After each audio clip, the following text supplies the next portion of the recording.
Muito boa tarde a todos e obrigado por terem vindo a esta sessão, a esta Conferência Digital da Católica Lisbon, onde nós vamos de forma continuada transmitir as melhores ideias, reflexões, conhecimentos, tanto dos professores da Católica como da nossa rede de parceiros, alumni e participantes de formação executiva. E dado que criámos esta sessão especificamente para os participantes do nosso programa de formação executiva, eu passava a palavra à minha colega, a professora Céline Moedas, que é diretora da formação executiva da Católica. Céline. Só um momento.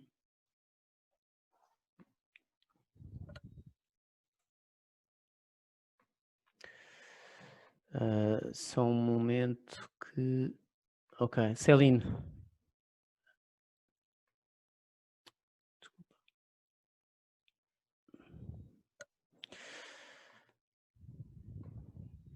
Desculpem.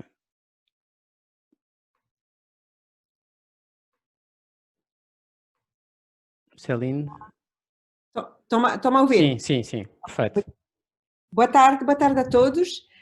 Sejam bem-vindos à Católica, a Católica Digital. Claro que não é bem a mesma coisa que está na Católica, mas nestas alturas eu acho que estamos todos habituados a este novo mundo, onde é que passamos de sala em sala, ficando sentados na nossa sala ou no nosso escritório em casa. Então sejam bem-vindos na Católica. Eu queria primeiro agradecer o Nuno Moreira da Cruz pela iniciativa. O Nuno Moreira da Cruz é um dos docentes da Católica Lisbon, que está a dirigir um dos programas da formação executivos, que é um programa na área de Responsible Business, e a razão para a qual o título da nossa conferência hoje é o Responsible Business Leadership, desafios de uma crise global. Para contar um bocadinho na história desta conferência, esta ideia e esta mesa redonda já estava prevista há algum tempo, mas na altura, e era sem os desafios da crise global. O que é que nós achamos é que os desafios do Responsible Business são desafios que já existiam, mas que provavelmente neste contexto estão a ter mais importantes e desafios e provavelmente oportunidades para as empresas. Então nós pensamos que primeiro que era importante aproveitar ter uma mesa redonda e um painel tão rico e tão interessante, e deixamos já aproveitar para agradecer os membros do painel. E realmente os desafios das empresas hoje são enormes e com esta crise vamos descobrir ainda mais desafios e provavelmente oportunidades. Então, obrigada a todos, aproveitem e vamos ver depois o que é que vai ser o feedback. Obrigada.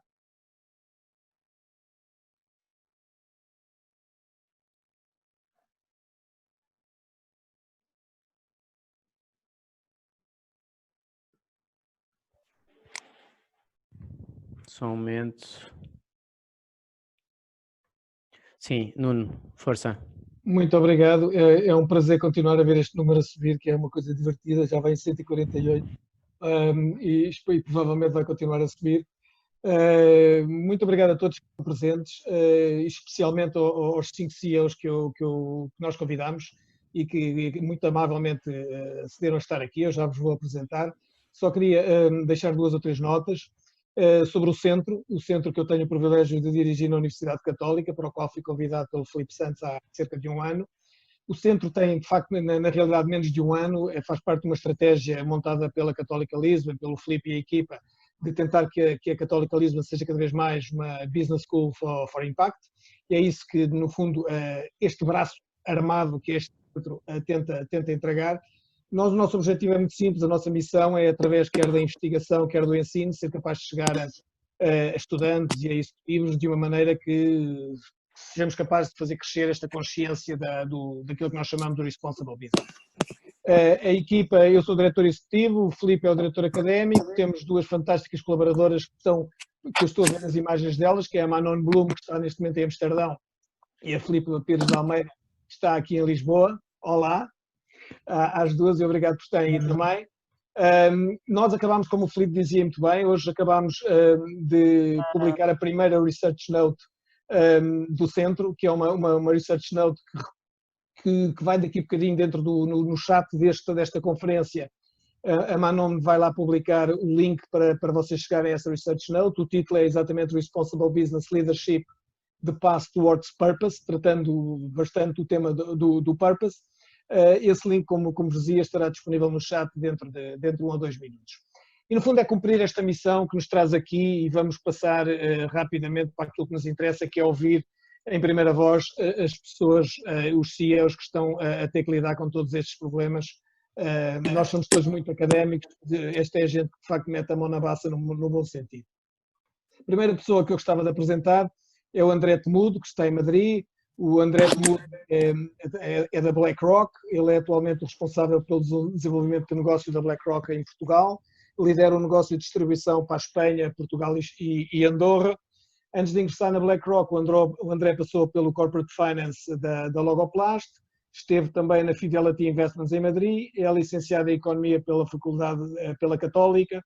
Bem-vindo, André. Obrigado. Para as pessoas, para saberem quem és tu, muito bem, fantástico. Depois temos o António Casanova, eu tive o cuidado de pôr isto por ordem alfabética, para ninguém ficar melindrado. Depois temos o António Casanova. O António, como sabem, é CEO da Unilever, é também presidente da APAN, da Associação Portuguesa de Anunciantes, presidente do Conselho de Supervisão da Associação dos Antigos Alunos da Nova, mas ninguém te leva a mal por isso. Está muito ligado também ao mundo da responsabilidade social. O António é presidente da Fundação Make-A-Wish Portugal e também da Girl Move, com quem nós temos uma parceria na Católica. É licenciado em Economia pela London School of Economics, tem um MBA na Universidade Nova e um Advanced Management Program pela Harvard Business School. Bem-vindo, António. Obrigado. Depois temos o Filipe Thom. O Filipe Thom é um empresário que todos provavelmente conhecem. O Filipe interveio já em muitas indústrias e conseguiu. O mais conhecido provavelmente é a Logoplast, onde ele criou um negócio, ele e com o Alexandre Relvas e mais meia dúzia seguramente de pessoas que o ajudaram muito no início. Um negócio fantástico, hoje presente, se eu penso dizer bem, em 16 países. Mas para além disso é o Gelato Chantini, é a cerâmica da Grés, é a hotelaria em Brasil e em Portugal com a Porto Bay, são os espaços coworking da Lagos e agora a tua paixão, que eu sei que é a tua nova paixão, Filipe, que é produzir mirtilos, que eu até tinha alguma dificuldade de saber o que é isso, mas agora já sei, a minha mulher já me disse. Depois, o Filipe também tem uma ligação muito clara à responsabilidade social, é um fundador do CADIM, que é uma enorme história de êxito dos últimos 15 anos, com ajuda já a mais de 20 mil famílias, apoios a crianças com doenças do foro neurológico. Para além disso, é licenciado em Gestão pela Universidade Católica e fez muita questão que eu dissesse que ele é do Sporting, sócio e fã. É um defeito que partilhamos os dois, Filipe, mas isso também demonstra a nossa resiliência e capacidade de sofrer, que faz parte do ser sportinguista. Portanto, isso é o Filipe. Olá, Filipe, bem-vindo. Depois temos, e para além disso é importante dizer que isso o Filipe muitas vezes tem aparecido a dar a cara por isso, que é a Diáspora de Portugal. Ele é o presidente do Conselho da Diáspora de Portugal. Depois temos o Ludovic Reissé, que deste painel é seguramente o que melhor fala português. Ele é o CEO da Danone, francês de origem, licenciado na Business School de Poitiers, em França.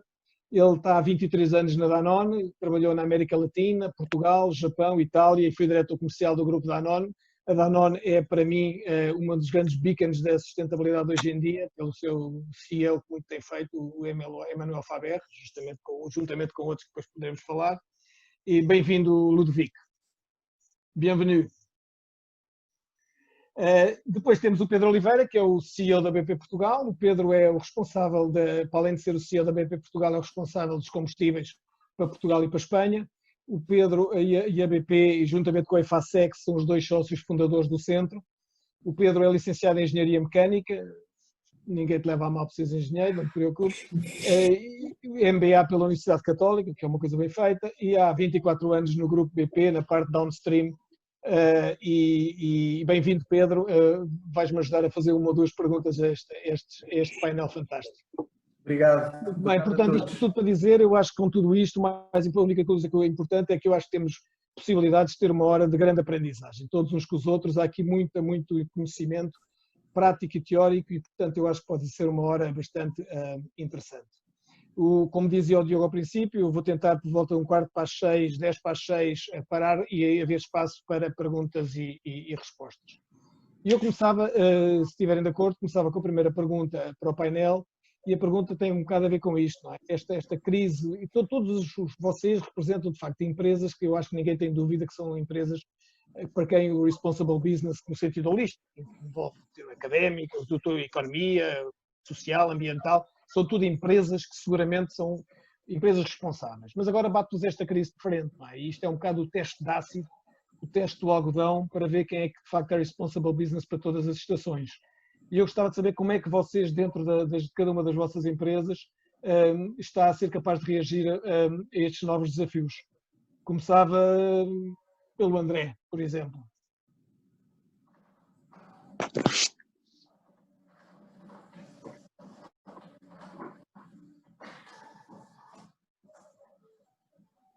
Ok, acho que agora já se ouve. Obrigado, Nuno. Em primeiro lugar, agradecer o convite, o interesse, agradecer a todos os participantes e, obviamente, agradecer à Universidade Católica este convite. E parabéns pela iniciativa, principalmente numa altura tão complicada, parabéns também pelo poder de convocatória. 140 pessoas, ou 148 pessoas que eram há bocado. Acho que é complicado e, por isso, demonstra o interesse. Portanto, muito obrigado. 181 neste momento. Boa. Ótimo, a aumentar. Eu acho que, em primeiro lugar, dividir um bocado a tua pergunta em duas partes que eu acho fundamentais. Em primeiro lugar, o que é responsabilidade para nós no BlackRock? Eu acho que é importante também dizer. Nós sempre acreditamos e advogamos um bocado até à exaustão no sentido de longo prazo. Isto aqui está espelhado inúmeras vezes nas cartas do nosso CEO, do Larry Fink. Okay? Empresas e mesmo indivíduos e pessoas com um forte sentido de propósito e uma abordagem de longo prazo, eu acho que sempre estiveram, estão e vão estar melhor preparadas para afrontar qualquer situação adversa e as respectivas consequências, tal e como agora atravessamos também. Na BlackRock dá-se muita importância à responsabilidade corporativa, não só pela maneira onde investimos ou como investimos, mas principalmente dá-se muita importância ao nosso maior dever, à nossa maior responsabilidade, que é precisamente ajudar os nossos clientes a terem um melhor futuro financeiro. E a BlackRock, sendo a maior gestora de ativos do mundo, com mais de 7 trilhões de dólares, não gera dinheiro próprio. Tudo o que fazemos, ou a única coisa que fazemos é gerir os investimentos que os nossos clientes nos confiam, desde o mais institucional ao mais pequeno. Temos, por isso, um dever fiduciário com todos os clientes e 2/3 de todo este património que nós gerimos está diretamente relacionado com reformas de pessoas como todos os que estamos aqui. Portanto, a responsabilidade e a pressão são enormes. Diretamente à tua pergunta, eu não sei se esta crise será o teste do ácido ou não, mas só podem ser responsáveis as empresas que percebem qual é a sua responsabilidade. E acho que primeiro tem que haver um exercício de introspeção em que cada um de nós percebe qual é a nossa responsabilidade enquanto líderes de uma companhia ou responsáveis de uma companhia. E eu acho que a situação atual vai certamente pôr em evidência aquelas empresas que não têm, objetivos claros, 2, não sabem qual é essa responsabilidade e 3, principalmente aquelas que se preocupam muito mais no curto prazo e não têm um foco direcionado para o cliente final. E a segunda parte, perguntávamos um bocado como é que nós da BlackRock estamos a tentar passar este teste bastante complicado. Do ponto de vista mais social ou de recursos humanos, que eu diria que é quase o mais fundamental nosso na BlackRock, o objetivo é manter a normalidade e a funcionalidade do que fazemos todos os dias. Atualmente 90% da nossa massa crítica, das 15 mil pessoas que compõem a BlackRock, estão a trabalhar desde casa, desde mais de 70 países. Todos temos computadores, telemóveis e toda a infraestrutura necessária. Portanto, isso aí é importantíssimo. A situação não é tão nova assim, porque nós já trabalhamos muito desde casa, há uma flexibilidade total de horários da BlackRock. Para terem uma ideia, a BlackRock não tem dias de férias obrigatórios, nem mínimos nem máximos. Quem quiser, desde que seja aprovado, pode tirar os dias de férias que quiser. Portanto, é normal nós trabalharmos à distância. Do ponto de vista mais de investimento, como dizia antes, nós olhamos mais para o longo prazo. Isso permite os gestores de fundos, quem seleciona os valores a comprar ou não a comprar, permite identificar oportunidades, espero que existam, e que irão compensar os nossos clientes. É nisto aqui que estamos focados hoje em dia. Há muito mais prismas como ver a situação, mas acho que o fundamental é dizer que situações como esta atual, de contingência, nós já tínhamos tido esta contemplação, já tínhamos contemplado que isto podia acontecer. E outra parte importante é o investimento fortíssimo que fizemos na nossa plataforma tecnológica, que nos permite trabalhar onde quer que nós estamos. E por último, acho que também respondendo à pergunta, e antes falavas da introdução de purpose, eu acho que uma cultura forte e um propósito claro gera união à volta de um objetivo comum, gera camaradagem, gera entreajuda e no fim do dia isto gera mais resultados, ou melhores resultados, tanto para os nossos clientes como para nós próprios, como empresa. Muito obrigado, André. Muito claro. António, queres avançar? Com gosto. Espero que estejam a ouvir. Muito bem.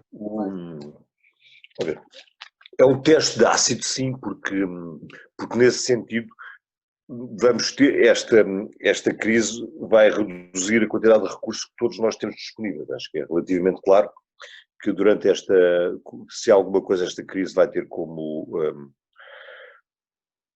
resultado final e, por outro lado, durante a sua vigência, os recursos que nós temos libertos vão estar mais sob escrutínio. E, portanto, a questão vai ser onde é que nós dedicamos os recursos que temos disponíveis.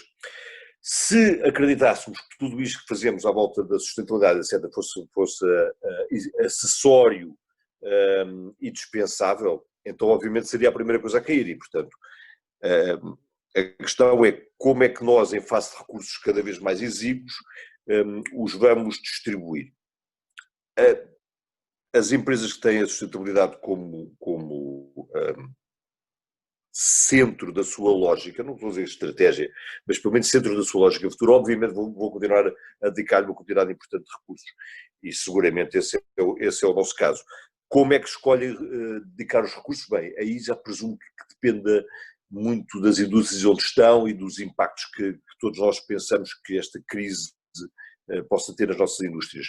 No nosso caso específico, dedicámos pelo menos muita atenção a dois temas, que é a manutenção das nossas forças de trabalho diretas e aquelas que estão completamente dependentes de nós, e portanto já houve uma declaração logo no princípio do Alan Job de que durante 3 meses todas as pessoas que trabalham no Unilever iriam manter os seus salários, não haveria despedimentos, não haveria layoffs, seja diretos, seja das pessoas que estão diretamente dependentes de nós e, portanto, temos esse compromisso no curto prazo. E a segunda, que é uma coisa muito própria da nossa indústria, que iríamos aumentar a quantidade de crédito que estendemos a pequenas e médias empresas e, sobretudo, àquelas para quem nós somos um cliente importante. E, portanto, e na altura ele até anunciou um número mundial, que é uma coisa da ordem dos 500 milhões de euros, de linhas de crédito extra para os negócios que giram à volta de nós. Portanto, existe uma grande lógica de manter, de atravessarmos esta crise nós e aqueles que estão connosco envolvidos, sejam os nossos empregados, sejam as pessoas, os negócios que de nós dependem para uma parte importante do seu sustento. O que é verdade é que isto depois tem uma quantidade de ondas e de repercussões, e há muitas onde nós conseguimos intervir, há uma quantidade delas onde é mais difícil. Uma que em Portugal preocupa especialmente é, obviamente, a imprensa.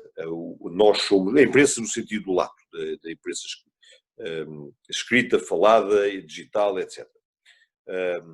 Nós, do Unilever, somos de longe os maiores anunciantes nacionais e temos a noção de que a imprensa está numa crise terrível neste momento. Acho que todos terão tido a oportunidade de ler algumas das crónicas mais pungentes dos editores do Observador, dos editores do Público, até do Expresso, e terão visto as notícias sobre as televisões free-to-air.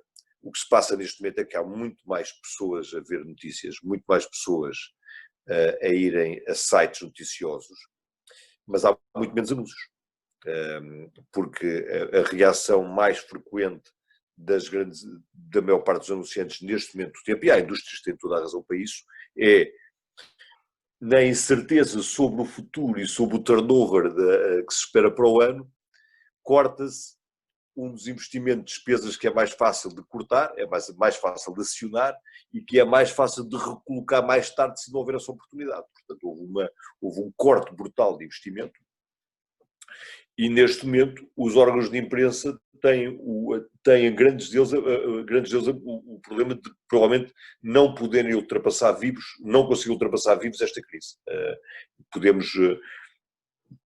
Podemos chegar ao fim desta crise com uma quantidade muito mais pequena de jornais, de revistas e de sites do que aquela que começámos, apesar de haver uma grande apetência durante ela e apesar do enorme serviço social que têm feito ao longo de toda ela.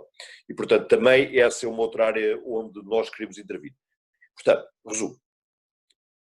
Estamos muito conscientes do papel que temos, temos muito conscientes que queremos passar esta crise levando connosco os nossos valores principais e arrastando para bom porto os elementos principais do nosso modelo de negócio.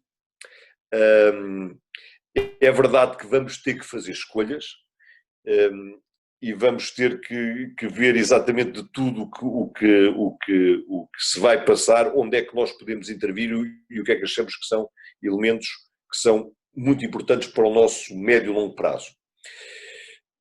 Temos uma noção de que a crise pode ter um impacto muito mais comprido do que inicialmente estimávamos e, portanto, estamos a tentar montar cenários para várias durações e para várias profundidades de crise.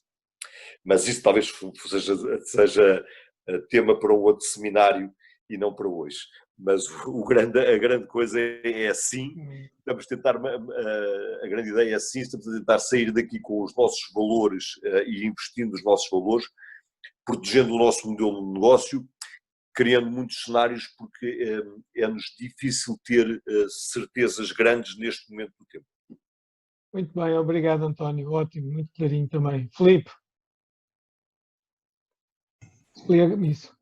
Obrigado Nuno, obrigado à Católica, obrigado pelo convite. Muito orgulho em voltar a uma casa da qual eu me licenciei, fui 10 anos presidente dos antigos alunos, portanto é com grande agrado.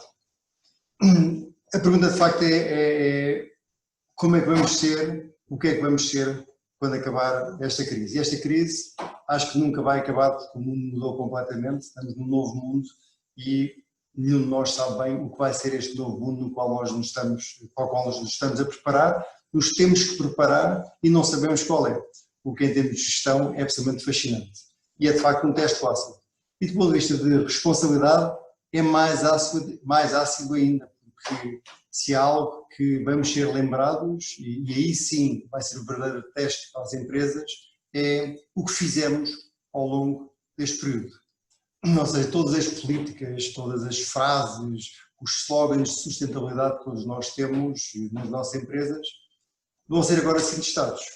E daqui a 15 dias, daqui a um mês, e espero que em maio comecemos no day after, porque economicamente não podemos ir muito mais longe do que maio, porque senão não morremos da cura, não morremos da doença, mas vamos morrer da cura, porque a economia não pode parar, a economia tem que reabrir a partir de maio, é um dado problema, não há volta a dar.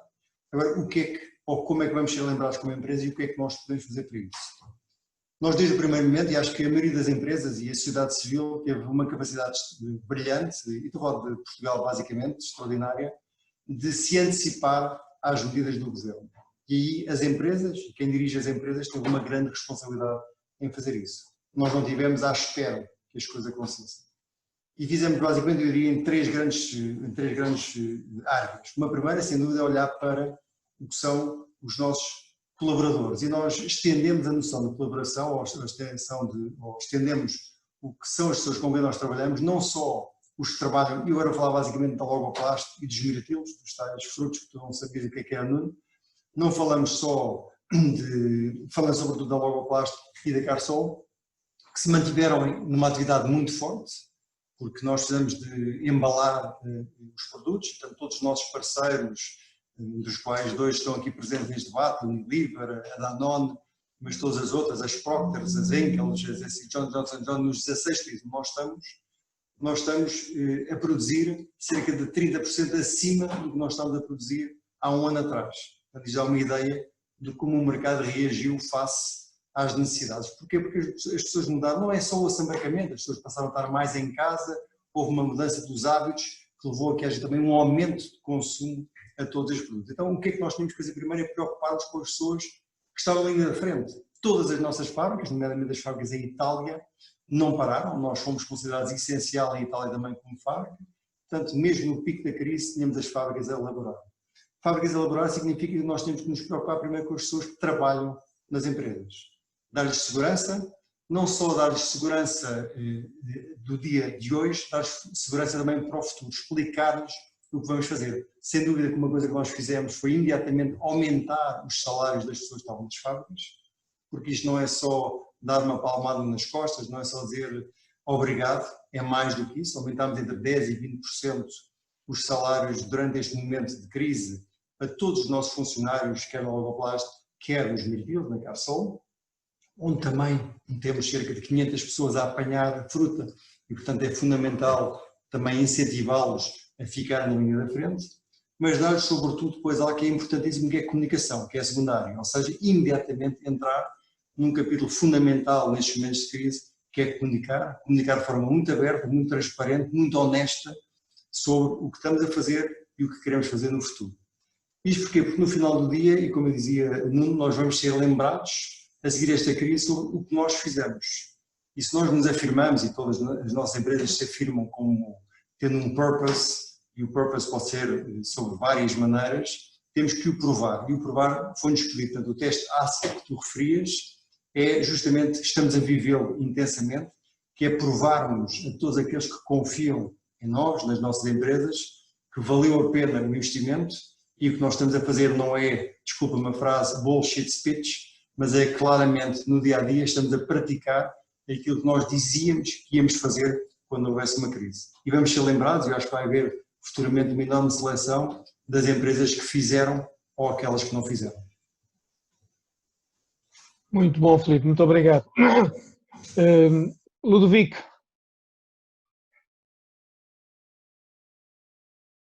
Sim, boa tarde. Boa tarde a todos. Obrigado pelo convite. Estou muito feliz de estar aqui com vocês. De fato, como o Nuno diz, o meu sotaque não é bem o sotaque do português clássico, mas vou fazer o meu máximo. Vou tentar não repetir o que foi falado até agora. Eu acho que todos nós concordamos o que foi dito. Por acaso, pessoalmente, gosto muito das palavras desse teste de ácido, porque tem um risco para quem não fazia nada para a comunidade e para essa responsabilidade social, e tem um risco para quem fazia um teste. Porque pode ter, e dá para ver um pouco nos meios de comunicação, pode ter essa competição entre as empresas a over-comunicar sobre esse tema. Agora, nós, e um pouco o que António estava a dizer também, nós, a Danone, tomou medidas, primeiro para os empregados. Nós temos 100 mil pessoas a trabalhar na Danone a nível mundial. O nosso CEO também fez a garantia que nós não íamos tocar os salários das pessoas nos próximos 3 meses, até junho. Também criamos um fundo de 250 milhões de euros para ajudar todo o ecossistema que trabalha com Danone, que vocês, sendo uma empresa, primeiro trabalha muito com leite e com agricultores, e são pequenos normalmente, mas também todos os outros fornecedores ou distribuidores que neste momento vão ter um problema de cash, que eu acho que vai ser a grande guerra dessas empresas que vão conseguir aguentar nas próximas semanas, nos próximos meses. Então criamos esse fundo. Também há essas iniciativas, porque nós, se eu posso, e talvez para agregar um pouco sobre a conversação, eu vejo isso um pouco como um iceberg, não é? Nessa responsabilidade social. Tem o fundo do iceberg, que são todas as iniciativas que todas as nossas empresas têm. Nós somos bastante famosos por ter esses Danone Communities, ecossistema, que são fundos onde investimos milhões e milhões para ajudar temas que nós acreditamos que são importantes, que são temas importantes para todos, mas que tocam um pouco Danone muito, hein, que são a nutrição, que são o acesso à água, que a pobreza, que é uma coisa que toca a todos. E depois tem o top do iceberg, que são essas necessidades que aparecem todos os dias, porque vocês podem imaginar que neste momento as nossas empresas, e a Danone faz parte dessas, estão a ser solicitadas todos os dias por hospitais que precisam de ajuda, por instituições, e nós temos que gerir isso. E, por exemplo, nós concretamente estamos em Portugal, e para falar um pouco de Portugal, mas estamos muito em contato com o Banco Alimentar, estamos a entregar todas as semanas iogurte para o Banco Alimentar, estamos a tentar ajudar instituições, mas também tem um limite, no sentido que, como estava a dizer, não queremos entrar nessa competição, então está sempre um risco, e um pouco que foi tocado pelo Filipe também, sobre esse ponto da comunicação. Então, por isso que eu gosto também muito dessa palavra do ácido.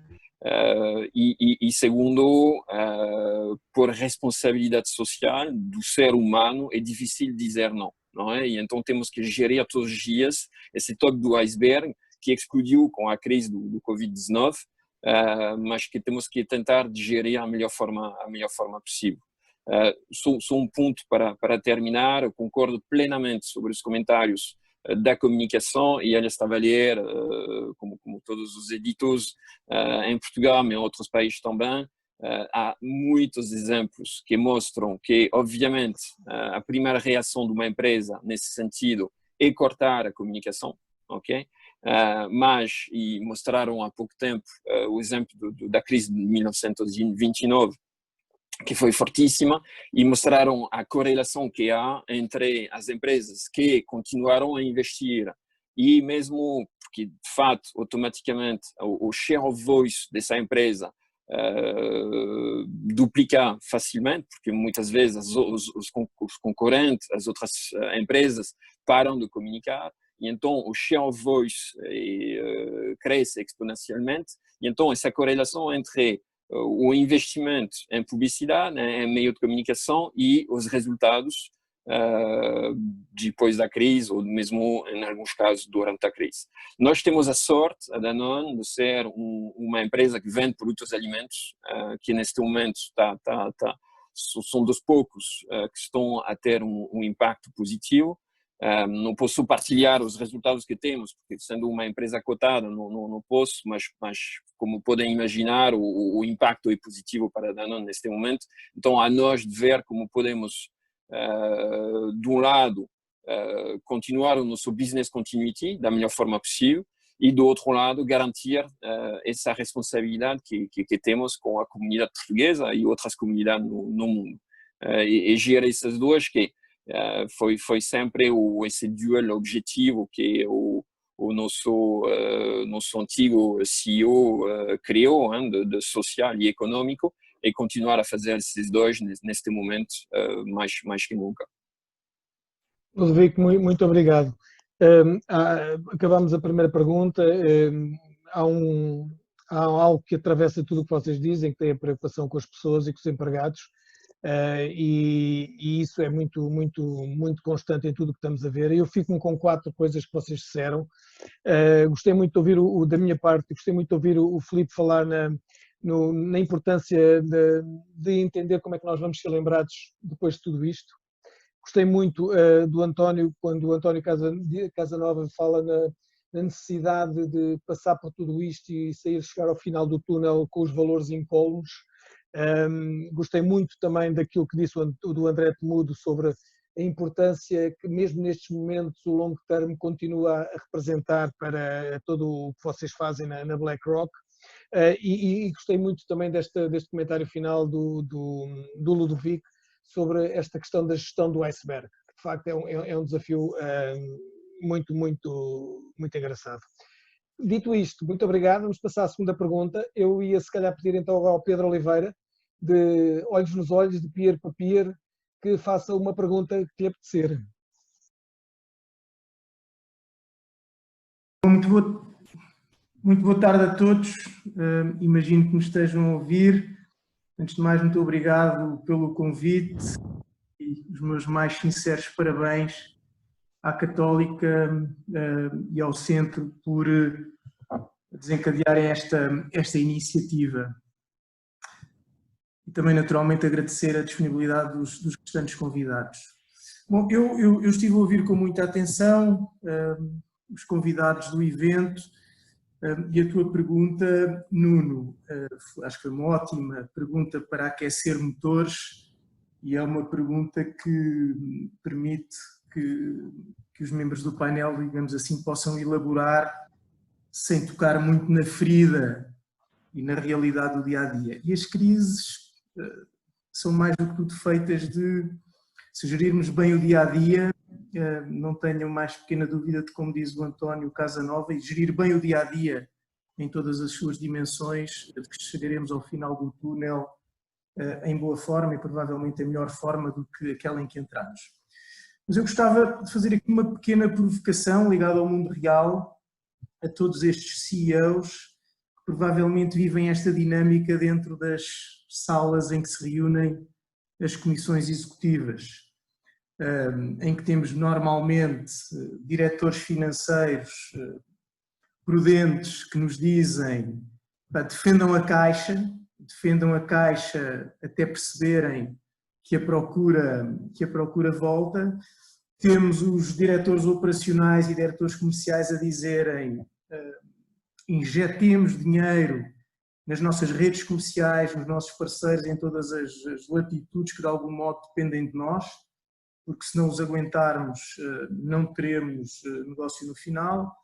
Temos normalmente a contrarresposta dos CFOs a dizerem assim: bom, entre os outros e a nossa companhia, temos que defender a nossa companhia numa situação limite, e naturalmente temos a contrarresposta dos diretores operacionais e comerciais a dizerem: se não defendermos os nossos clientes e os nossos parceiros, não temos companhia, o que quer dizer, se não os defendermos, não teremos negócio e consequentemente não teremos a nossa companhia e não estaremos a fazer mais do que a descansar em cima de um iceberg de cash que se irá derreter ao longo do tempo.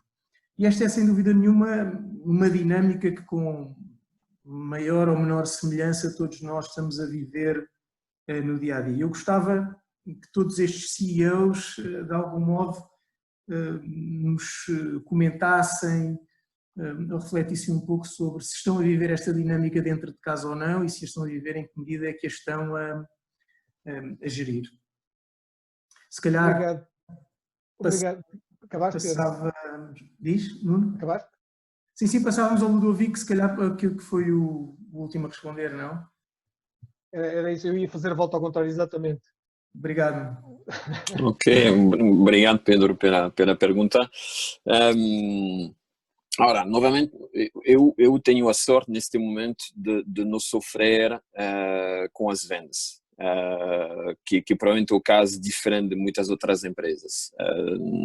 Mas eu acho que é justamente o momento onde um manager, um líder, precisa de mais coragem. E sou, no teu exemplo do CFO e do CEO, sou mais para o CEO, para responder de forma mais direta na tua pergunta, e eu acho que temos que ter coragem. Agora, o CFO faz obviamente o seu papel muito bem de chamar a atenção sobre isso, mas eu sou muito para o CEO e ter essa coragem de investir, e um pouco nós estamos a falar um pouco antes sobre a comunicação, e nós gastamos todos milhões em publicidade.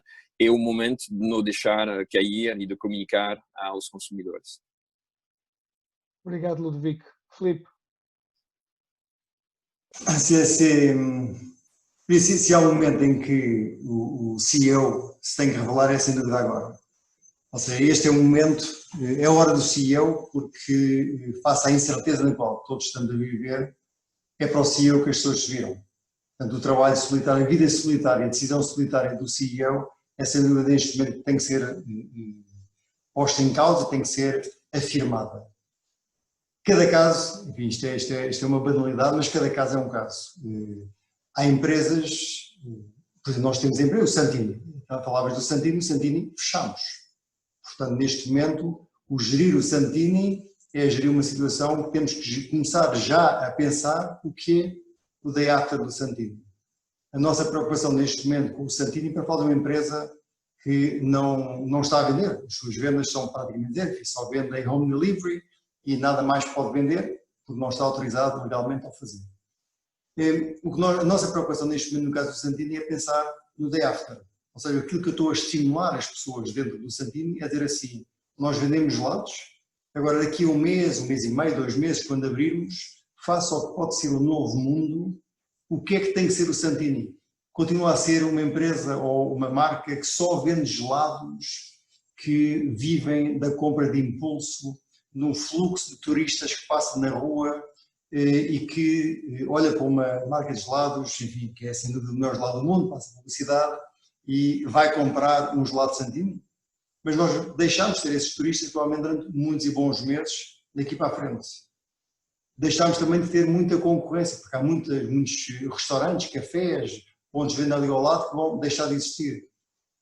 Temos que pensar, olhar para o Santini e dizer assim, o que é que eu posso transformar, converter o Santini em algo diferente. Então, eu acho que dar uma noção do futuro é das coisas talvez mais importantes neste momento que um CEO tem que dar a todos aqueles que colaboram, a todos aqueles que estão dentro de uma empresa, qualquer volume que seja. Seja uma Logoplast que está a vender como nunca vendeu, mas que há um futuro, temos que pensar no futuro, no presente e no futuro, seja nos mirtilos, com todos os problemas que tem, logística, de se os produtos, o mirtilo, que é um produto que eventualmente pode ser visto como um produto mais um bocadinho premium, por mais que seja extremamente saudável e incentivo em termos de saúde, é um produto extremamente importante, mas será que o consumo vai não permanecer?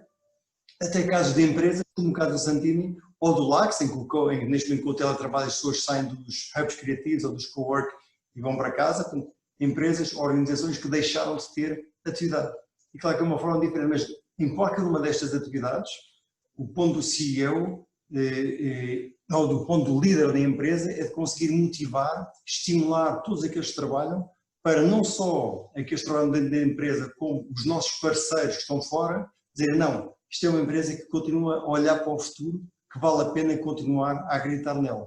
Ou seja, nós não podemos nem desiludir aqueles que trabalham dentro da empresa, nem aqueles que trabalham com a empresa. Nós temos de ter o maior cuidado na gestão futura relativamente à nossa cadeia de valor. Isto é das poucas incertezas de uma certeza do que vai acontecer. Obrigado, Filipe. António. Bem, eu acho que essa questão é crucial e coloca-se desde o dia 1 e tem e coloca-se todos os dias durante esta crise e provavelmente vai-se colocar todos os dias na segunda fase desta crise.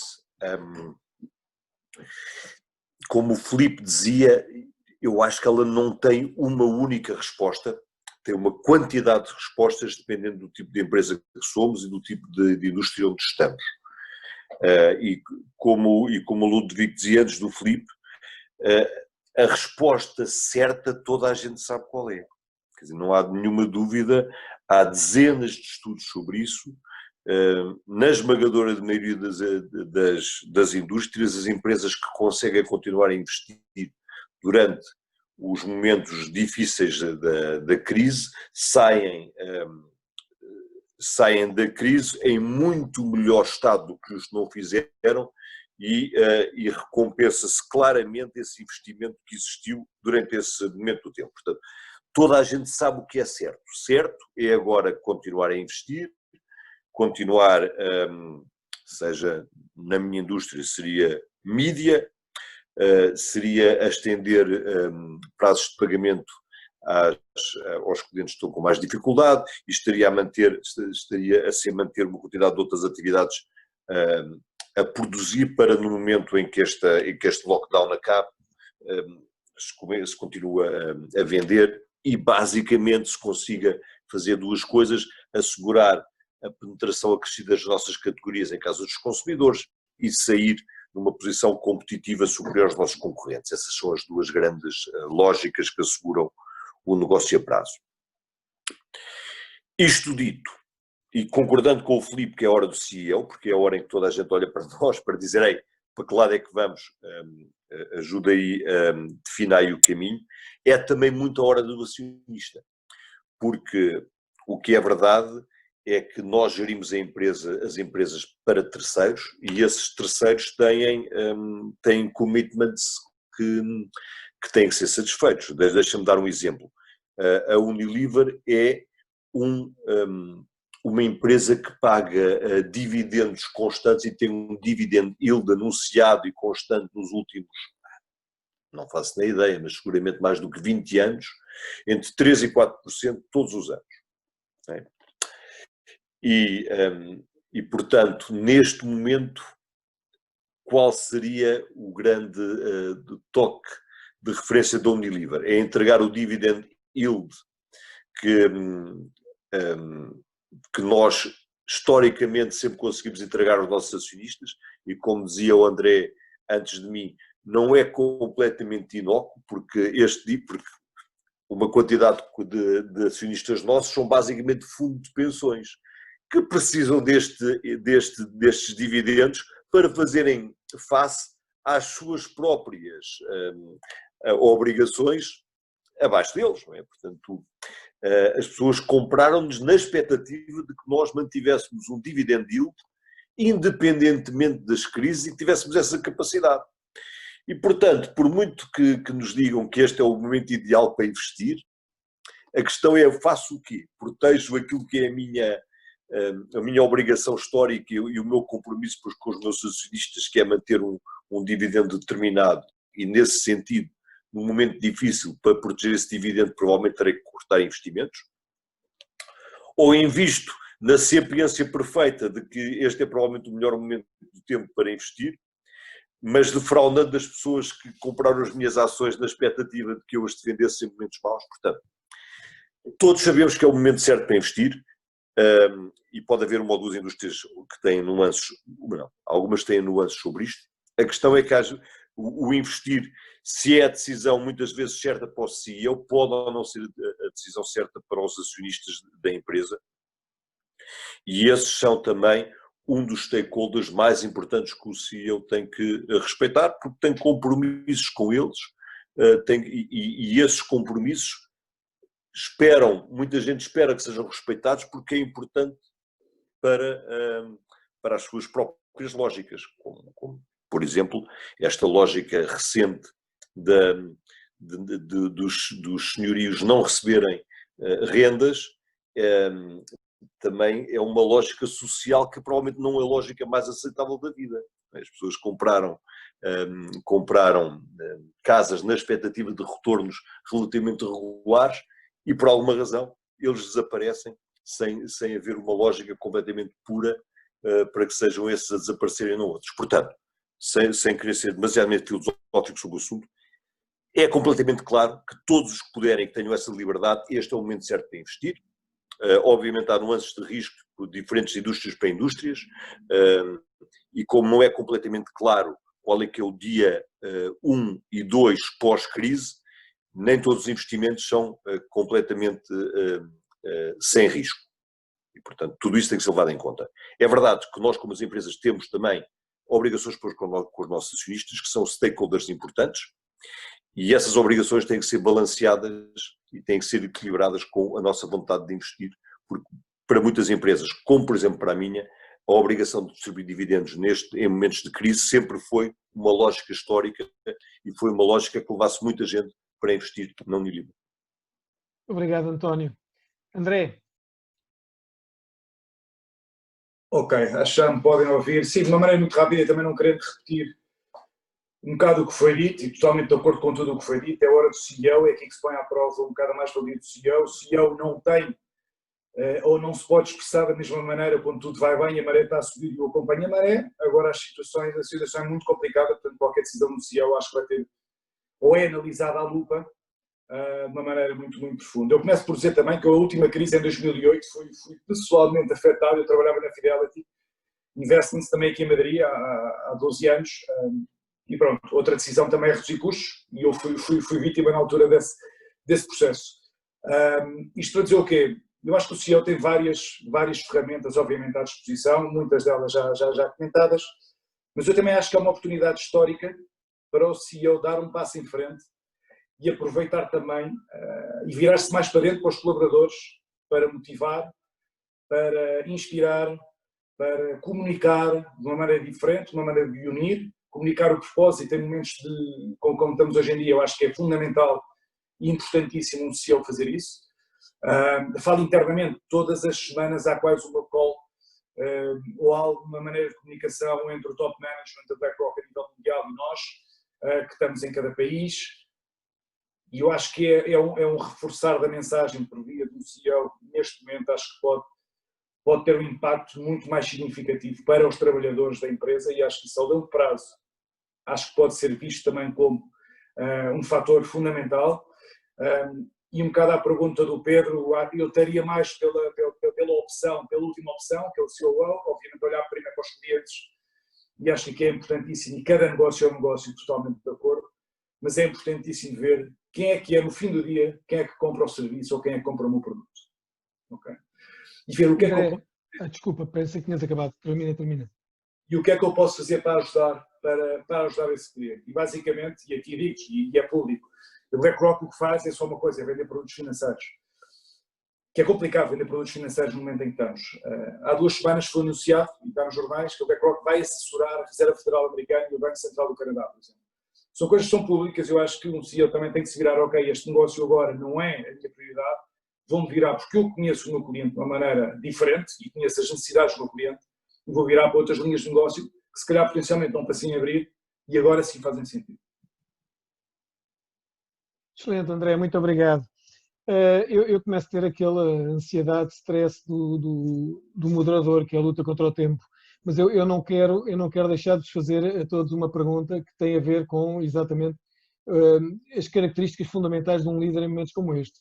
Todos vocês lideram, são liderados, já viram do bom e do mal muitas vezes. Portanto, entender quais são as características fundamentais de um líder nestes momentos em que mais do que nunca se tem que compaginar esta agenda estratégica de longo prazo com o pagar o cheque no dia seguinte. Quais são, em poucas palavras, e peço que sejam sucintos agora, quais são as 2, 3 características que vocês acham que são as fundamentais? E agora, olha, agora vou deixar a quem fala em cada um. Não vou dizer eu. António, já desligaste o microfone? Não, de todo, ainda aqui estou. Não, Filipe, pois é, ia-te sugerir que começasses tu. Tenho todo o gosto. Bem, então deixa-me dizer, eu acho que há 2 preocupações importantes neste momento do tempo que eu pelo menos mantenho em mente. A primeira é temos de ter noção completa de que as pessoas olham, e no seguimento daquilo que o Filipe disse, as pessoas olham para nós para conhecer o caminho, olham para nós para determinar qual é o caminho e olham para nós para dar indicações sobre para onde é que vamos e como é que vamos. E, portanto, essa tarefa, se normalmente é partilhada e assessorada, agora não é. Agora não é o momento para as pessoas verem os seus chefes, os seus responsáveis, titubearem e terem muitas dúvidas. E, portanto, é a nós que cabe a indicação sobre onde é que vamos e como é que vamos. Ponto 1. Ponto 2. É super importante, pelo menos no meu caso, que as pessoas todas tenham a noção de que nós entramos todos nisto e saímos todos disto juntos. Ou seja, a empresa vai sair daqui com todas as pessoas com que entraram nesta crise e vai sair daqui com os salários como entramos e com as condições como entramos. Não sei se vamos ter prémios no fim do ano, não sei se vamos ter bónus no fim do ano, isso não faço nem ideia, mas é-me relativamente indiferente. O que eu quero que as pessoas tenham todos a noção é que todos que entramos nesta crise juntos, sairemos desta crise juntos com as condições com que entramos. E depois, a prazo, é o que o mercado ditar, é o que a economia ditar, é aquilo que nós fomos capazes de fazer melhores que a nossa concorrência, é aquilo que nós fomos capazes de fazer junto dos nossos clientes, no sentido de, enfim, de assegurar as nossas categorias, etc. Portanto, a prazo, acho que nenhum de nós tem a capacidade de dar garantias e seria tolo se as desse. Mas, pelo menos, que todas as pessoas acreditem que nós vamos levar todos juntos, através desta crise, e sair todos juntos dela, na minha organização, é a minha principal preocupação. O caminho é a minha responsabilidade, e a minha responsabilidade é levar-vos a todos, desde o momento em que isto começou, até o momento em que isto acabe. Okay? Acabe António, na fase... Obrigado, António. Muito obrigado, sobretudo, gostei muito da paixão com que puseste esse teu segundo ponto. Próximo. Posso, mas não sei, com isto está em autogestão, autorizados. É claro que os temas iniciais, eu acho que continuam a ser importantíssimos, que é as pessoas. No final do dia, uma empresa, uma organização são as pessoas. E não vale a pena pensar, podemos ter as melhores máquinas, mas se não houver as pessoas certas, é esquecer qualquer organização. E se há um momento, eu diria, para mim há 3 temas que são fundamentais neste momento, sem dúvida, além dos que o António citou, que é olharem para o CEO, olharem para quem está a liderar a empresa, a organização e confiar. Uma confiança, eu diria, se há um momento em que a confiança cega tem que existir, é neste momento, mas é uma confiança cega, vale a pena realçar, que foi construída ao longo dos últimos 5, 10, 15, 20 anos. A confiança cega não é, já está, não se impõe, não se manda, não se dá uma instrução para ter uma confiança. A confiança é fundamental neste momento, porque a coisa mais importante aqui vai ser a resiliência. O tema mais importante para nós podermos sair desta questão é a resiliência e a construção da resiliência. E se há um momento em que há 2 características que nós às vezes, como tu dizes, com a paixão, com o entusiasmo que podemos ter, não respeitamos, se há um momento em que temos de respeitar 2 grandes características, é, por um lado, saber ouvir as organizações, e o saber ouvir foi importante até aqui, é sempre importante, porque uma empresa, uma organização, faz-se através de escutar, de saber ouvir quem está, como nós costumamos dizer, no chão de fábrica. Quem melhor conhece uma organização é quem está mais baixo na organização. Não é, peço desculpa o termo e de insultar os meus colegas, mas também me estou a insultar, não é o palhaço do CEO, é quem está de facto a trabalhar no dia-a-dia na fábrica, é que conhece melhor do que ninguém, na fábrica, na organização, na empresa, no banco, é que sabe o que é verdadeiramente necessário, portanto, necessário para essa organização. Portanto, o saber ouvir é dos momentos mais importantes. Nós construímos um purpose na empresa porque soubemos ouvir o que os nossos colegas queriam que fosse a nossa empresa, que fosse a nossa organização, e também o que melhor servia à solução que nós trazíamos ao mercado.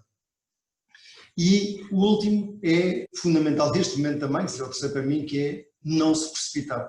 Ou seja, se há um momento em que nós não nos podemos precipitar nas nossas decisões, também é este momento agora. Então, por isso, são esses 4, 5 temas que são enfim, qualidade aqui é uma palavra que eu não gosto, mas que seriam as questões mais importantes para nós prepararmos e para nós sairmos, e não tenho dúvida nenhuma que os 207 participantes, 206, que há que me referir à minha própria pessoa, e sobretudo todos aqueles que estão nas empresas vão sair daqui, olhar para a frente e falar a chama de alegria por saíram vitoriosos de todo este caminho, que vai ser um ensinamento para o novo mundo que vem aí.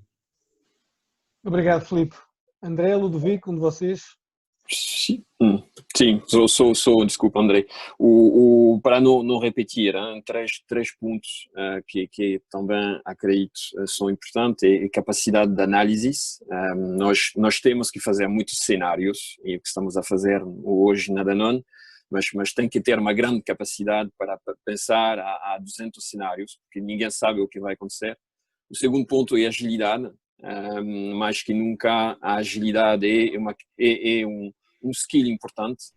E o terceiro é essa capacidade a dar a direção, a dar o rumo.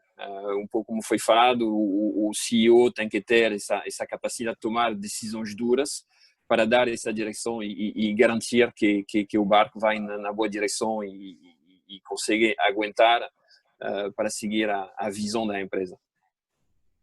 Obrigado, Ludovico. André? Sim, nós, para finalizar, sei que estamos na hora e já tudo foi dito, eu acho. Eu fazia um forcing na paixão, que eu acho, e na emoção, como um CEO transmite a sua mensagem, acho que é importantíssimo.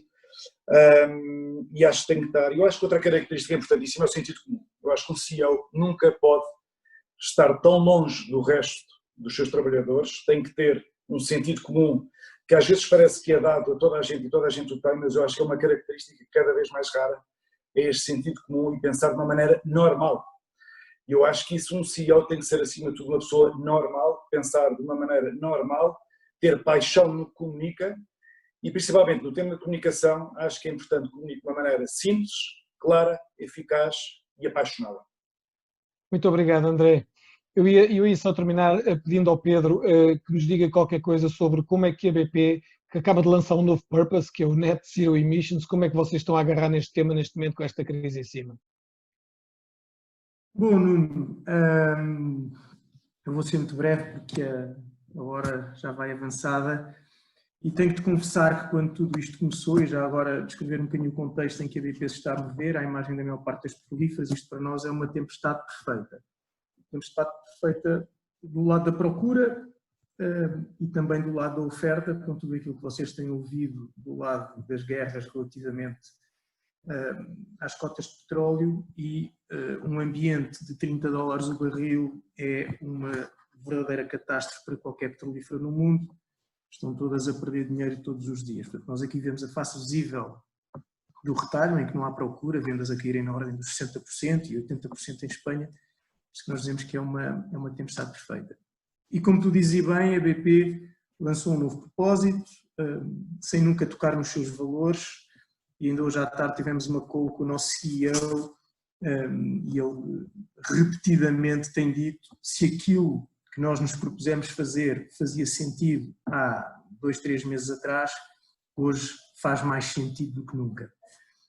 Nós temos consciência de que o xadrez da energia no mundo está a mexer como nunca no passado e, contrariamente àquilo que as pessoas pensam, se perguntarem a cada um dos 70 mil colaboradores da BP se amanhã queriam e ao próprio CEO só investir em renováveis, é evidente que nós gostaríamos de o fazer. Só que o dilema que nós gerimos, e razão porque eu há pouco fiz aquela pergunta muito focada na crise que estamos a gerir, mas as petrolíferas gerem esse dilema hoje em dia numa lógica contínua. O que é que eu quero dizer com isto?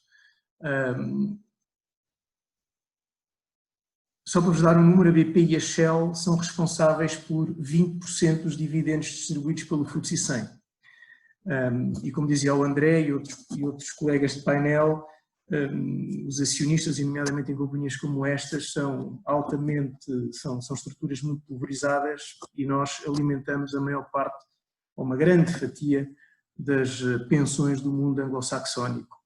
E, portanto, o balanço que uma BP tem que fazer neste momento, e apesar de ter colocado esse propósito, é de maneira sustentável, do ponto de vista financeiro, doendo o menos possível a todas as partes interessadas, fazer esta viagem de transformação relativamente à descarbonização do seu portfólio, tendo consciência de todos estes equilíbrios, conseguir manter uma distribuição de valor à imagem daquilo que são as expectativas de todos os nossos key stakeholders, digamos assim, e aquilo que inevitavelmente vai ser a procura no mercado. Só para vos dar alguns exemplos, as pessoas não têm bem essa noção e aquilo que eu vou dizer para a BP é válido para a maior parte das petrolíferas no mundo, em latitudes distintas. A BP é o maior produtor de energia eólica na América do Norte, o maior produtor de biocombustíveis do continente americano, tem a maior rede de carregamento de veículos elétricos na Europa. Estou só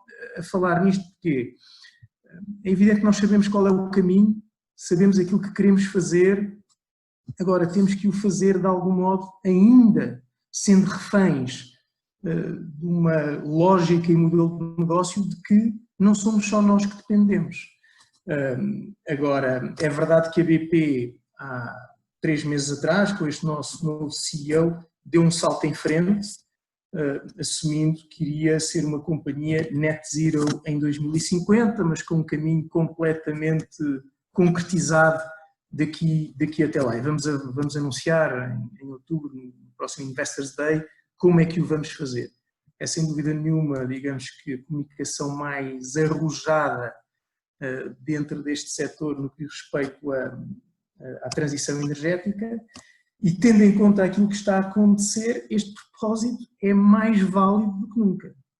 É mais válido do que nunca e, portanto, estamos a aquecer motores para fazer com que isso seja uma realidade, e esta crise só intensificou essa necessidade. Pedro, muito obrigado. Muito bem. Diogo, eu sei que estamos atrasados, temos aí muitas perguntas, não sei bem como é que queres gerir isto. Sim, temos várias perguntas. Se calhar fazemos aqui 2 ou 3 e depois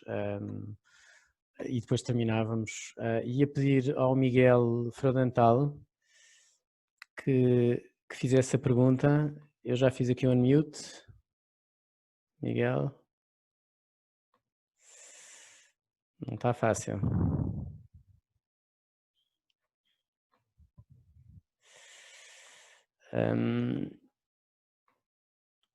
Bem, aparentemente o Miguel não está a conseguir fazer... já está. Miguel, força. Já pode falar.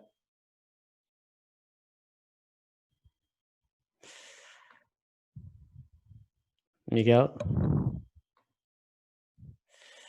Se eu li bem a pergunta do Miguel Diogo, se eu li bem a pergunta do Miguel no chat, tinha a ver com o tema da logística e com as dificuldades acrescidas da logística, e a pergunta dirigia-se ao António, ao Ludovico e a mim próprio. Pelo menos foi aquilo que eu li no chat, onde estava. É óbvio que a logística neste momento agravou-se em alguns temas, agravou-se pela existência de controle de fronteiras, que faz aqui um delay enorme nos caminhões, agravou-se porque houve muitas quebras de cadeias de valor de alguns produtos e, portanto, caminhões que eram aproveitados à ida ou à vinda. Vou dar um exemplo: flores. Deixou de haver venda de flores. Flor é transportada em caminhões frigoríficos, só deixou de haver vendas. 154? Não. Por exemplo, no nosso caso, em que nós vendemos fruta que tem a uma temperatura entre 0 e 2 graus, deixamos de poder aproveitar retornos de caminhões que vêm da Holanda. É óbvio que a cadeia logística obriga a que nós tivéssemos que sobre-estocar, tivemos que aumentar os nossos estoques, de forma a assegurar que nunca temos as fábricas paradas ou que nunca deixamos de poder exportar. Significou que tivemos que aumentar os nossos armazéns de frio para poder ter mais capacidade de armazenagem, para criar pulmões para poder ir ao encontro destas dificuldades acrescidas que houve na parte da logística. Portanto, Miguel, espero que isso vai responder. Não sei se o António e o Ludovico, peço desculpa estar aqui a interferir na lógica, mas a pergunta era para nós três, António e Ludovico. Ludovico? Sim, não, só para adicionar, de fato, neste momento a logística depende do ponto mais frágil que são as pessoas. E como podem imaginar, nessa fase da crise, o absenteísmo aumenta e então nós temos que garantir que temos as pessoas a estar à frente e a tomar um pouco esse risco de transportar a mercadoria de um lado para o outro, mas fora disso, o tema mais sensível é garantir que as pessoas estão aí e então que tenham todos os materiais para proteger-se e temos turnos, temos, por se acaso há uma pessoa que fica doente, temos uma outra pessoa e é isso que estamos a trabalhar e o nosso foco. Ok, só para complementar, talvez só com um ou dois dados comparativos que não deixam de ser interessantes. Malgré esta crise toda, Portugal tem os menores níveis de absenteísmo na fábrica de toda a Europa, pelo menos dos grandes países da Europa. Não era capaz de jurar por todos, mas pelo menos comparando-nos a nós com os países mais próximos e com os grandes países, nós temos uma percentagem de pessoas que faltaram muito mais baixa do que os outros países. Seguramente muito mais baixa que Espanha, muito mais baixa que França, e portanto temos conseguido manter as fábricas a trabalhar. Há um ou dois elementos que se têm revelado muito delicados. Um, obviamente, era o que o Filipe também já mencionou, que é tudo o que tem a ver com caminhões, transportes e sobretudo motoristas de caminhão. Os motoristas de caminhão têm tido uma vida desgraçada neste período. É desgraçada porque, atravessam uma série de países onde não têm onde parar sequer para comer. 2, chegam às fábricas e têm que ficar em filas e confinados em quarentena dentro do caminhão, até conseguirem abastecer ou descarregar o que trazem. Portanto, ficam fechados, literalmente fechados nas cabines, porque não podem conviver, e não os queremos em contacto com o pessoal fabril nem com os outros motoristas, ficam fechados durante 24 horas dentro das cabines, etc. Casas de banho separadas, montadas à distância, só para eles, para não se misturarem com ninguém. E, portanto, a quase impossibilidade ou a renúncia de muitos deles a viajar para certos destinos, tipo Itália. Mandar uma carga para a Itália hoje em dia é o cabo dos trabalhos. Tal como ir buscar uma carga à Itália para vir para Portugal, também não é a coisa mais simples da vida. Portanto, esse tem sido um elemento que ainda funciona, mas é claramente um elemento muito fragilizado da cadeia. Outro elemento da cadeia que tem sido o problema enorme é tudo a ver com o frio, com os armazéns de frio, com a produção para frio, uma vez que neste momento a Horeca e os armazéns que normalmente existem no fim de linha estão cortados, estão-se a acumular estoques gigantescos nos armazéns de frio que existem a meio da linha, e esses também estão quase no fim da capacidade. Portanto, tem-se aguentado a cadeia até agora. Temos a noção que existem uma quantidade de elementos muito frágeis e de que a cadeia poderia ser interrompida a curto prazo. Temos as fábricas a trabalhar e temos conseguido entregar os produtos na maior parte, mas já com uma quantidade significativa de rupturas. E acreditamos que se esta situação do lockdown se aguentar durante abril, ainda conseguiremos mais ou menos gerir como estamos. Em maio teríamos quase certeza fábricas paradas, armazéns a abarrotar de produto e uma quantidade grande de rupturas através da Europa à medida que elementos da cadeia vão falhando. Nós não podemos entregar 99% de um produto. Se me falha, posso fabricar o produto inteiro. Se me falha a tampa ou se me falha um rótulo, o produto não sai. Portanto, eu tenho que ter uma cadeia inteira a funcionar para entregar um produto. Até agora tenho, mas tenho a noção que há partes da cadeia que estão ameaçadas e que podem parar a curto prazo. A embalagem nunca te vai faltar, António. Obrigado, mas não é só tu a produzir para mim, Filipe. Tenho aproveitar este momento. Aproveitar este momento para passares tudo para a Logoplast.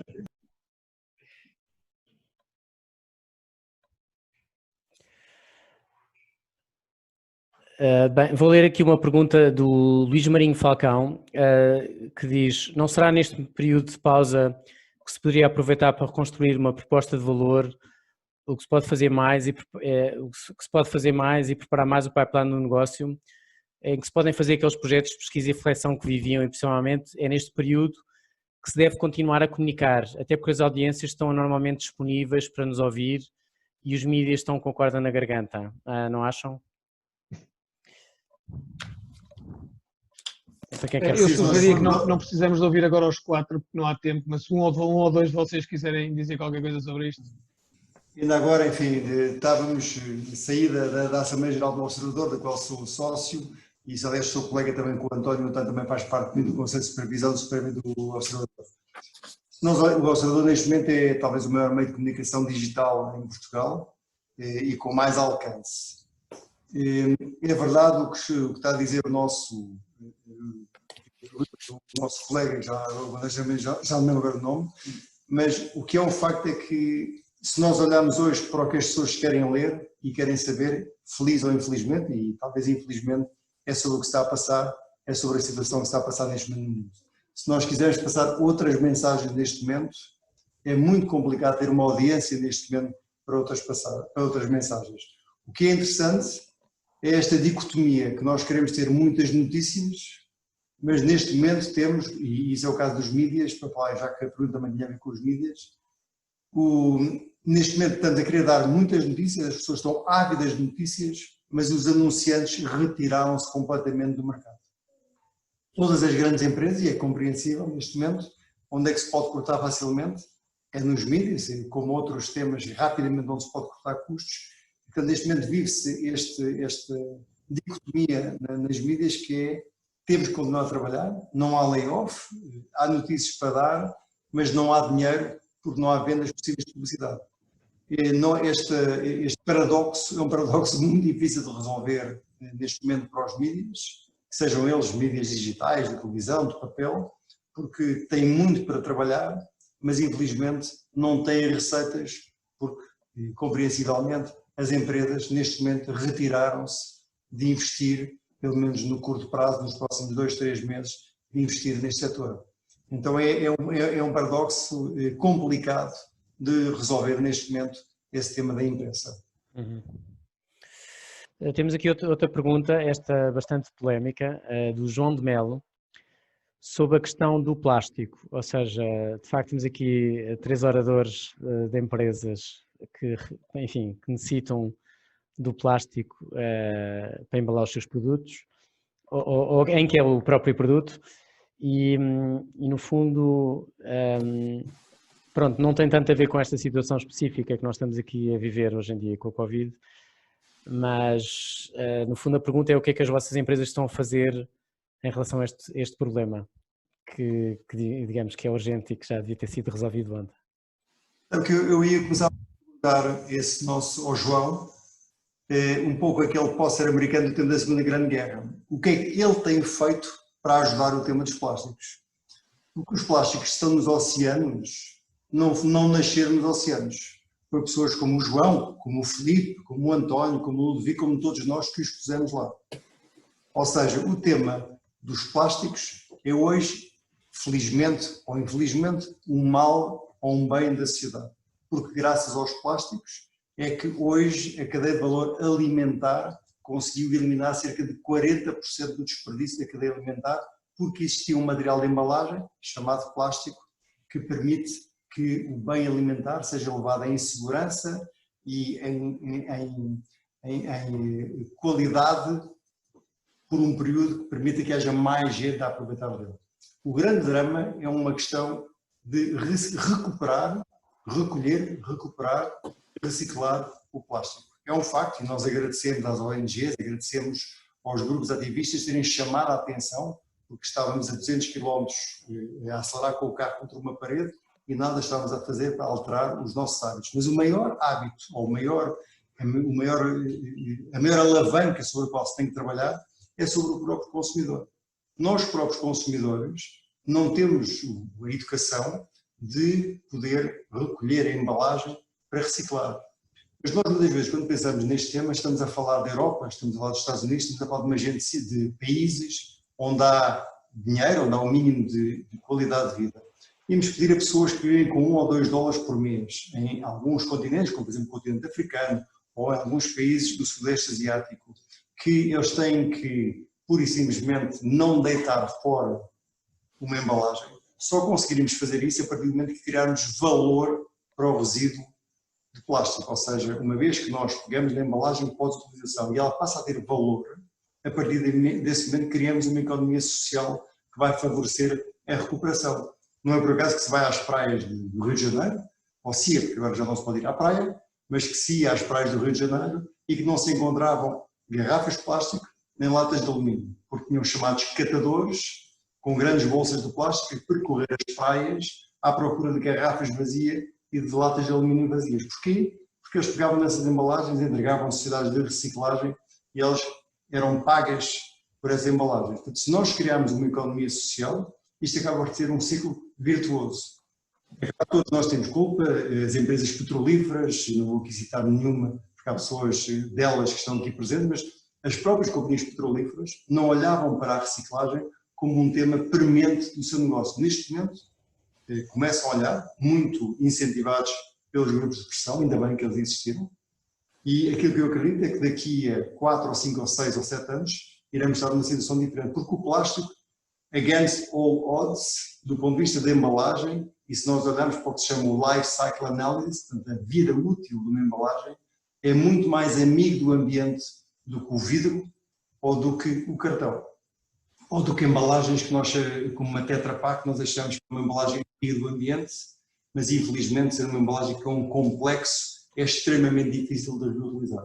O tema, enfim, o tema da sustentabilidade é um tema que eu não me vou alongar aqui muito, porque poderia estar aqui as próximas 2 horas a falar, a defender a minha dama, sem dúvida, mas a defender com factos e com objetivo. Eu convido o João Melo, eu já darei o meu mail, tenho o maior prazer em interagir com ele sobre esse tema da sustentabilidade e sobre a embalagem do plástico, sobre a qual eu queria ter um grande futuro à frente. Muito bem, ia passar a... Sim, força. Eu se calhar ia intervir mais para dizer que estou verdadeiramente preocupado com o tempo, porque eu sei que é nosso objetivo sempre ser muito rigorosos com isso, e a verdade é que é difícil parar tanto conhecimento e tanto talento que temos neste vídeo. Portanto, eu ia sugerir apenas que se calhar fazíamos uma pergunta e passávamos ao Filipe para o Filipe poder fechar a reunião. Muito bem, então ia pedir à participante Andreia Porto que fizesse essa pergunta. Sim, muito boa tarde. Não sei se estão a ouvir-me bem. Estamos, sim. Antes de mais, e à semelhança do que já tem sido dito, eu queria reiterar as felicitações pela organização deste evento, muito oportuno. E este contexto que é verdadeiramente excepcional e que constitui um desafio a cada pessoa, um desafio à organização empresarial nos moldes como a conhecemos atualmente, à forma como se funciona atualmente, portanto. E eu queria abordar uma questão que é o seguinte: tem vindo a ser cada vez mais questionada a questão do equilíbrio entre a vida profissional e a vida pessoal das pessoas. A própria questão já decorre, a meu ver, de um desenvolvimento civilizacional, porque se sabe que são ambos fatores extremamente importantes para o equilíbrio das pessoas. Ora, o que eu gostaria também, e muitas vezes de facto é preciso uma crise para mudar algumas coisas, e muitas vezes é assim que nos reinventamos e que as empresas também reinventam a forma como têm trabalhado. Do que eu conheço e da minha experiência de Andreia, trabalho... ia só pedir que fizesse a sua pergunta, que estamos mesmo com muito pouco tempo. A minha questão é muito simples, é se atualmente eu penso que o teletrabalho ainda é um bocadinho excepcional em algumas empresas e, compreensivelmente, para o desempenho de algumas funções. Eu queria saber se, na vossa opinião, poderá haver uma próxima fase em que serão implementadas diferentes formas de prestação de trabalho a partir da experiência que temos adquirido agora neste contexto.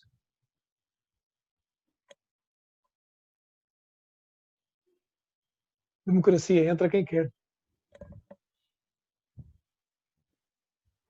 António, não se ouve, tem que... Não sou eu, desligo. Já está. Já se ouve agora? Já.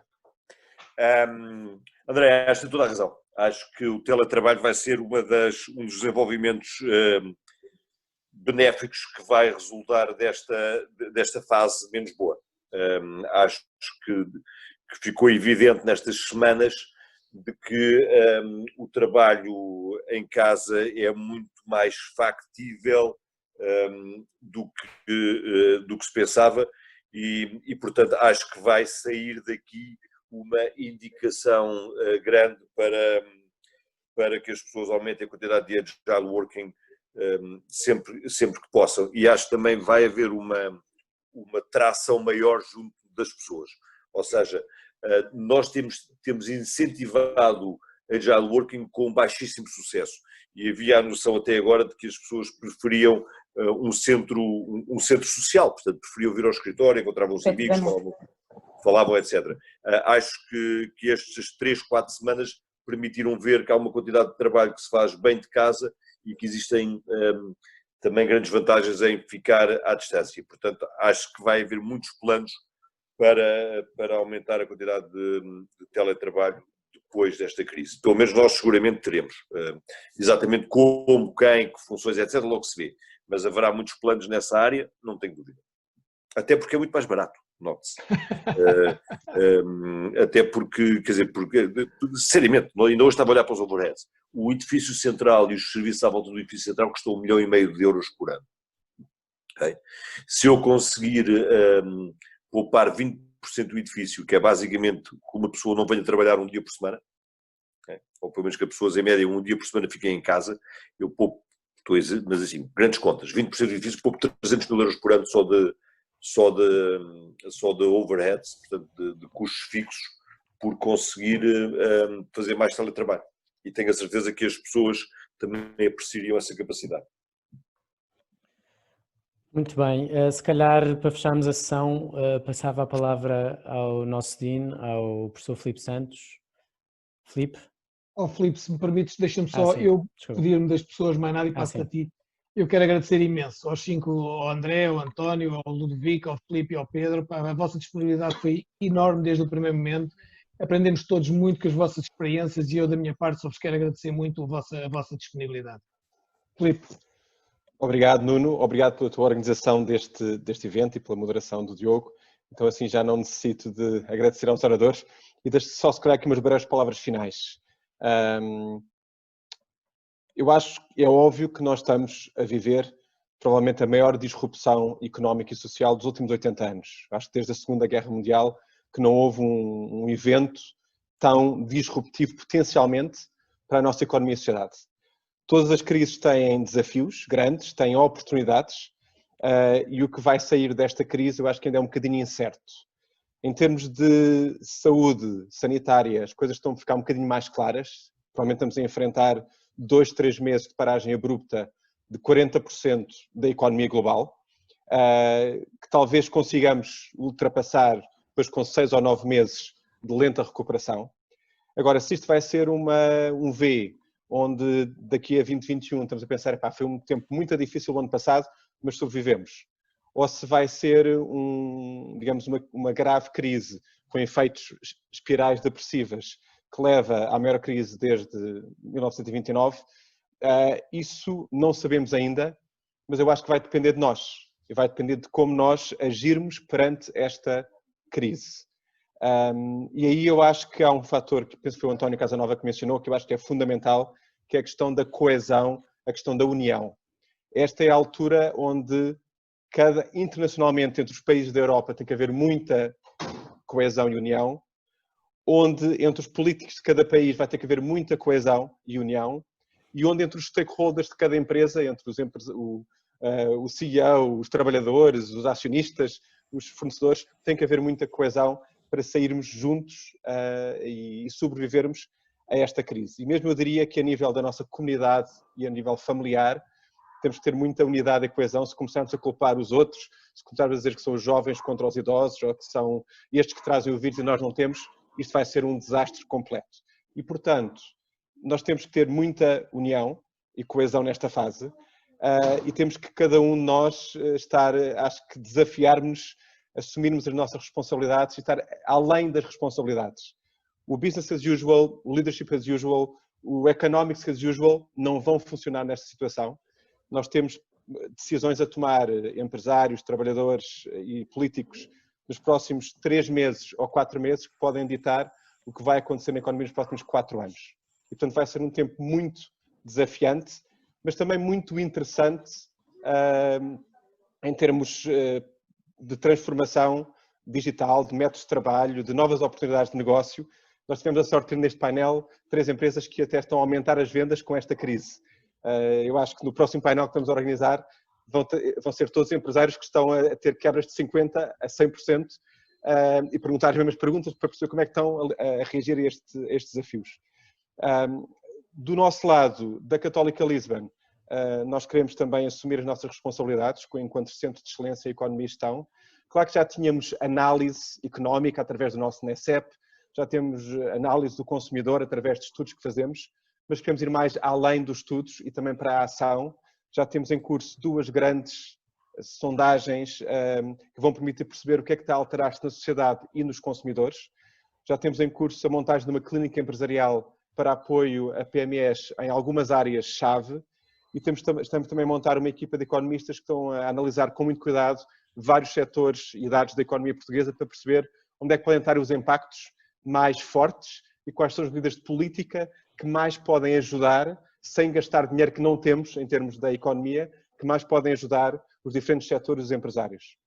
E, além disso, partilhar o conhecimento e os stakeholders que temos em conferências como esta. Portanto, este será um pouco o nosso contributo. Eu acho excelente termos estado 200 pessoas durante 1h30 a ouvir os nossos oradores e a desafiarmos uns aos outros, e o que vos prometo é que haverá mais destas conferências, que tentamos organizar uma todas as semanas, com temas diferentes, com oradores diferentes, para podermos em conjunto encontrar as soluções para os desafios e oportunidades que temos pela frente. Muito obrigado a todos pelo tempo que passaram connosco, por esta partilha aos nossos oradores. Bem-ajam, fiquem bem e até à próxima.